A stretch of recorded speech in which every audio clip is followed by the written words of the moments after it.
Salut prof, j'espère que vous allez très bien. Dans cette opportunité, je vais parler de l'enjeu de la francophonie au Canada. Comme je disais ce matin, le français est une langue très connue et parce qu'elle est parlée dans les 5 continents. Mais aujourd'hui, on va se concentrer sur sur le rôle, oui, sur la place de cette langue dans le continent américain. C'est pour ça que mon diaporama est intitulé comme ça. Et je considérais que pour bien approfondir dans ce sujet, il faut tout d'abord définir la francophonie. C'est un terme qui désigne l'ensemble des personnes et des institutions qui partagent le français comme langue commune, qu'il soit langue maternelle, administrative, politique ou comme langue choisie. D'accord? Bon. Et on va passer, oui, à parler un peu à propos de l'histoire du français au Canada, parce que je crois que c'est une bonne idée, oui. Et lorsqu'on parle de quoi? Du français, oui, et dans cette région géographique. D'accord? Alors, le français, oui, la présence du français dans ce territoire et se remonte au début du XVIIe siècle avec l'arrivée des premiers explorateurs et colons. Ouais. En 1668, Samuel et Champlain fondaient la ville de Québec, jetant les premières bases, oui, pour la Nouvelle-France. Pendant plus de 151, le français a été la langue privilégiée, oui, la langue utilisée pour le commerce et les échanges. Et bien sûr, c'est-à-dire que cette langue a évolué à partir de ces moments et c'est un don de la et c'est un don pour tout le territoire, oui, et jusqu'au Grand Lac et aussi la vallée du Mississippi. Ça veut dire partout le territoire canadien. Mais tout ça a changé avec la conquête britannique, oui, qui eut lieu en 1760 et qui a produit le défaite de la Nouvelle-France. Et qu'est-ce qui s'est passé? Bon, le Canada a passé sous le contrôle britannique. Et bien que le traité de Paris de 1763 garantissait aux francophones la liberté de religion, il ne leur garantissait pas le, la préservation de sa langue. Et donc l'anglais a passé à se situer, oui, et, dans la tête, oui, après le pouvoir. Heureusement, le français et sa culture ont survécu grâce à le caractère, oui, son identité très très forte. Et le Québec a resté comme baston principal. C'est-à-dire, oui, que depuis ce moment, oui, il en a apparu quelques communautés, oui, au Canada, communautés francophones. Les plus importantes, oui, la première, c'est le Québec. Le deuxième, c'est l'Ontario. Et la troisième, celle-ci qui se trouve au Nouveau-Brunswick. D'accord. Après tous ces événements, oui, et en 1969, la loi sur les langues officielles a commencé à transformer le Canada. C'était comme le pas essentiel pour transformer ce territoire dans un pays bilingue. Et cette loi avait 13 objectifs principaux, oui, qui sont, numéro un, assurer l'égalité entre le français et l'anglais, oui, au Parlement et dans l'administration fédérale. Numéro 2, protéger et encourager le développement des communautés de langue officielle minoritaire, c'est-à-dire les francophones hors Québec et l'anglophone, désolé, les anglophones au Québec. Et numéro 3, garantir au public, oui, le droit de recevoir des services dans la langue de son choix, français ou anglais.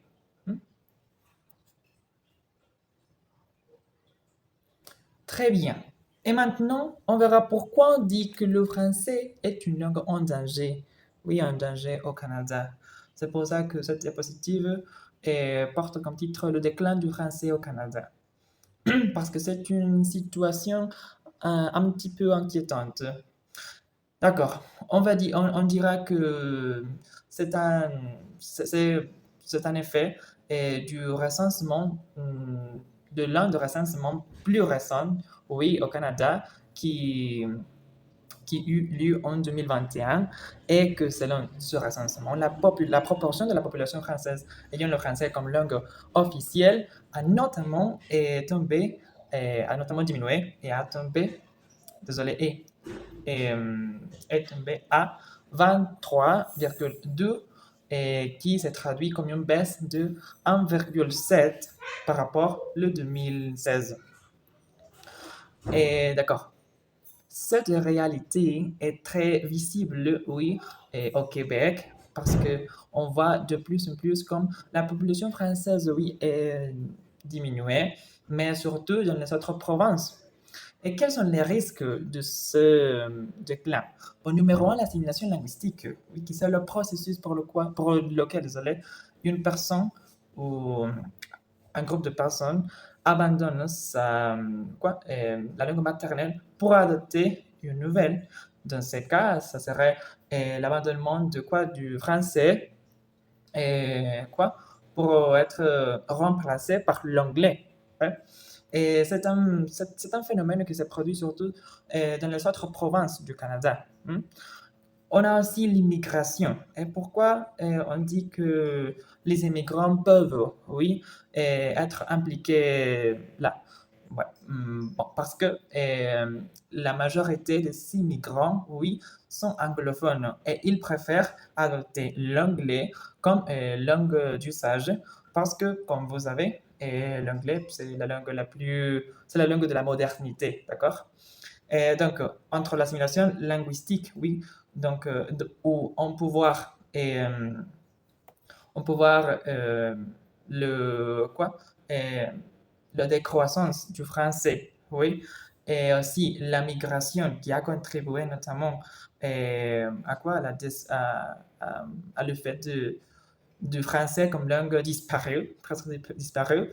Et on va ajouter aussi l'influence de la culture populaire et des médias, qui en réalité est la menace désolé, la plus dangereuse, oui, la plus insidieuse parce qu'elle est omniprésente.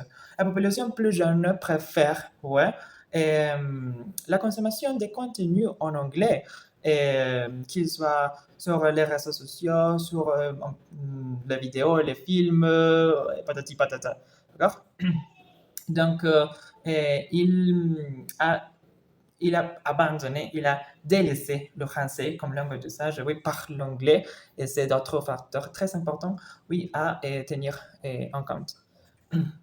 Mais malgré tous ces défis, on pourrait rester un peu positif parce qu'il existe quand même un espoir, oui, pour le français au Canada. Le gouvernement et les communautés ont employé certaines mesures, oui, et on dirait qu'il existe des initiatives, oui, qui promeuvent la conservation du français, oui, au Canada.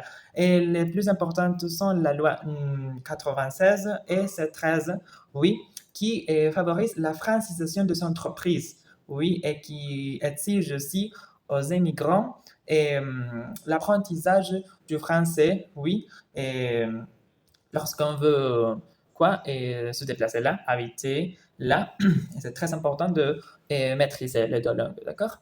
Et aussi le plan d'action pour les langues officielles, que d'après moi, c'est l'initiative la plus importante, qui a exercé un effet très potentiel.